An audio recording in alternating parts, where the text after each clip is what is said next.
This video was co-produced by Pacific Productions, who paid me to talk about this subject while I was flinging wooden trains at a wall during a live stream. Enjoy. The golden era of steam in America has given the world some of the most striking and impressive locomotives the world has ever seen. From the New York Central Hudsons to the Pennsylvania Railroad T1s, the heavy loading gauge and the need to cover massive distances in just one run led to the construction of some truly breathtaking machines. Despite diesels long since replacing steam, there's still one engine kicking around that keeps the memories of the golden era shining.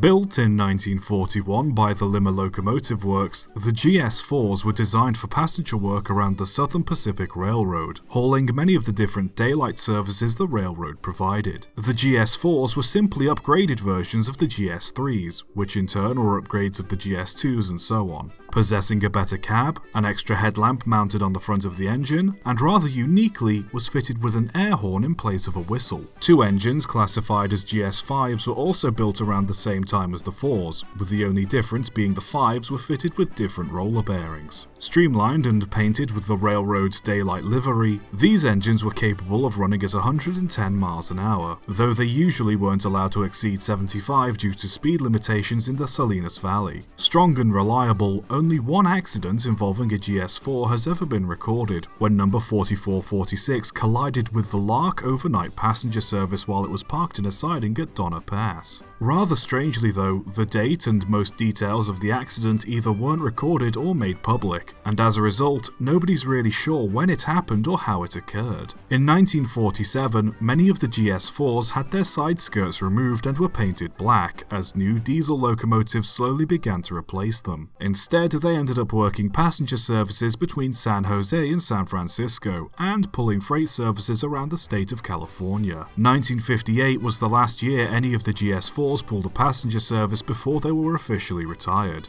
Because of their iconic design, it was decided that number 4449 would be donated to the city of Portland and moved to Oaks Amusement Park, where it would remain on static display. Naturally, it was repeatedly vandalized, and several parts were stolen from it, such as its whistle and builder's plate. Eventually, due to its iconic nature, 4449 was removed from the park in 1974 and restored to working order, being painted in bold American red, white and blue to pull the 1975 Freedom Train, along with fellow railroad icons T1 number 2101 and Texas and Pacific number 610. The train acted as a sort of mobile exhibition, containing various national treasures such as George Washington's copy of the Constitution, the original Louisiana Purchase, a pair of Wilt Chamberlain's basketball shoes, Judy Garland's dress from The Wizard of Oz, a rock from the moon, Martin Luther King Jr.'s pulpit and robes, and replicas of Jesse Owens' 4 gold medals, one of which was stolen. The service ran through all 48 contiguous states and lasted from April of 1975 to December of 1976. Afterwards, 4449 was moved to the Oregon Rail Heritage Center, where it had a fairly peaceful retirement, occasionally running special excursions for the public. The GS-4's iconic looks have also solidified their place in Hollywood too,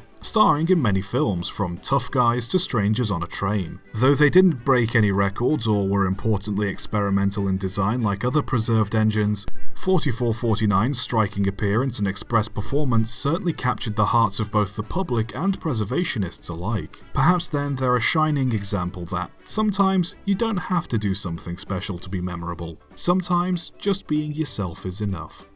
Subscribe for more.